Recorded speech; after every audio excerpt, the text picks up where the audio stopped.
নমস্কার। ফাল্গুন মাসের শুক্লপক্ষের একাদশী ব্রত মাহাত্ম্য কথা আজ আমি আপনাদের সামনে উপস্থাপন করছি, যা ব্রহ্মাণ্ড পুরাণে মান্দাত্তা বৈশিষ্ট্য সংবাদ নামে বর্ণিত রয়েছে।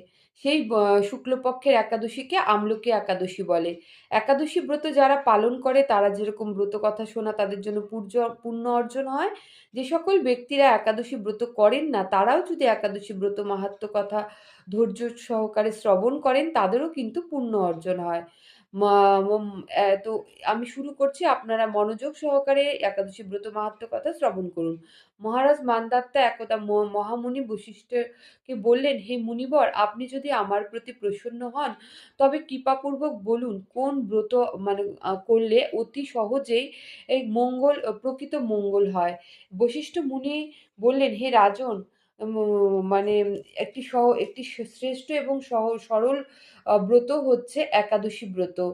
যার ব্রত মাহাত্ম্য কথা আমি তোমাদের সামনে শ্রবণ করছি, যার মহিমা আমি তোমার সামনে বলছি, তা সাদরে তুমি গ্রহণ করো। এই এই একাদশী ব্রত পালনের মাধ্যমে যা শুভ ফল পাওয়া যায়, হে রাজন, এই ব্রতের নাম আমলকি ব্রত। এই ব্রত ঘোরতর পাপীকেও পাপ থেকে বিনাশ করে, পুণ্য অর্জন করে মোক্ষ তথা সহস্র গোদানের ফল লাভ হয়। এই আমলকি ব্রত আ মানে আমলকি একাদশী ব্রত যদি সে কেউ পালন করে বা মাহাত্ম্য শ্রবণ করে।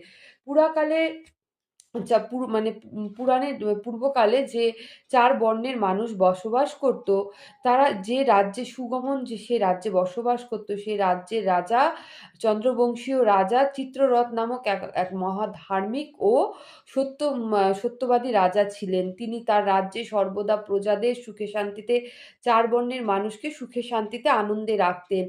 তার রাজ্যে সর্বদা বেদ, উপনিষদ এবং বিভিন্ন শাস্ত্রের চর্চা হতো। শাস্ত্র চর্চা, সঙ্গীত, ঐশ্বর্য নিয়ে পরিপূর্ণ ছিল তার রাজ্য। তার রাজ্যে ঐশ্বর্য, বীর্য কোনো অংশে কম ছিল না এবং তার রাজ্যে সর্বদা ধর্ম বিষয়ে আলোচনা এবং নানা ধর্মের প্রতি তার প্রত্যেকটি মানুষের মনে, প্রত্যেকটি প্রজা এবং রাজা ছিল ধার্মিক।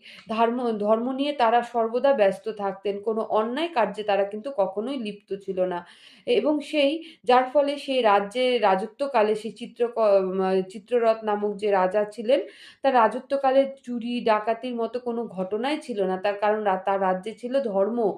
অশান্তি বা অধর্মের কোনো বাতাবরণ তার রাজ্যে ছিল না।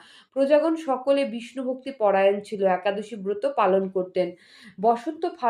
এই বসন্তের ফাল্গুন মাসে শুক্লপক্ষের দ্বাদশীযুক্ত আমলকি একাদশী ব্রত উপস্থাপন হলে সেই একাদশী মহাফল প্রদায়ী জেনে রাজা প্রজাদের বললেন, "আজ আমলকি একাদশী।